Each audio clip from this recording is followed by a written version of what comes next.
Shalom, selamat malam. Renungan malam Sabda Bina Umat, Minggu 19 Februari 2023. Firman Tuhan malam ini terambil dari Galatia 1 ayat 18 sampai 24. Demikian firman Tuhan. Lalu 3 tahun kemudian, aku pergi ke Yerusalem untuk mengunjungi Kefas, dan aku menumpang 15 hari di rumahnya. Tetapi aku tidak melihat seorang pun dari rasul-rasul yang lain, kecuali Yakobus, saudara Tuhan Yesus. Di hadapan Allah kutegaskan apa yang kutuliskan kepadamu ini benar, aku tidak berdusta. Kemudian aku pergi ke daerah-daerah Syria dan Kilikia. Tetapi rupaku tetap tidak dikenal oleh jemaat-jemaat Kristus di Yudea. Mereka hanya mendengar bahwa ia yang dahulu menganiaya mereka, sekarang memberitakan iman yang pernah hendak dibinasakannya, dan mereka memuliakan Allah karena aku. Demikian firman Tuhan. Renungan malam ini bertema memberitakan Injil, memuliakan Tuhan. Pada bagian ini, Paulus menceritakan kisah kunjungannya ke Yerusalem. Hal ini penting untuk disampaikannya, agar golongan penyesat dan jemaat di Galatia bisa mengerti latar belakang hidup Paulus. Ia adalah Rasul Yesus Kristus yang menerima panggilan secara langsung darinya.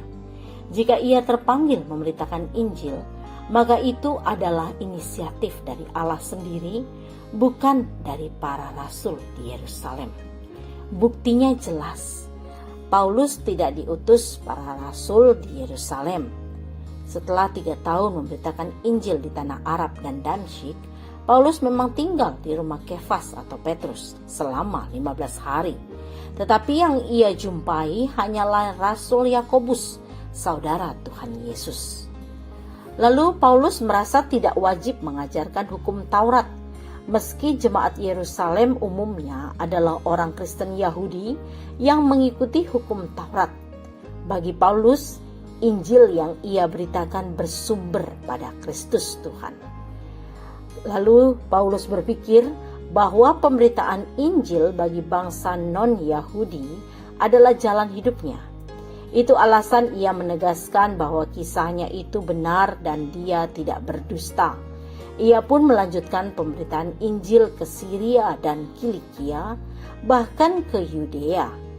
Meski Paulus tidak dikenal, tetapi keberadaan akan seseorang yang dahulu menganiaya dan membinasakan pengikut Kristus dan sekarang memberitakan iman yang merujuk pada Paulus makin tersebar luas dan menjadi jalan bagi banyak orang untuk memuliakan Tuhan. Menjelang istirahat malam ini, mari renungkan bagaimana kita meresapi panggilan Tuhan untuk memberitakan Injil. Apakah kita tetap bersemangat atau menjadi letih lesu karena banyaknya tantangan, cibiran, tekanan, dan himpitan? Masihkah pemberitaan Injil yang kita lakukan menjadi jalan bagi banyak orang untuk memuliakan Tuhan? Atau justru tertuju pada pemuliaan diri sendiri? Soli Deo Gloria. Doa malam ini, ya Kristus terkasih, tolong perlengkapi kami menjadi pemberita Injil yang setia di tengah banyaknya tantangan, agar nama-Mu saja yang dimuliakan. Amin. Demikian renungan malam ini. Selamat beristirahat. Tuhan Yesus memberkati.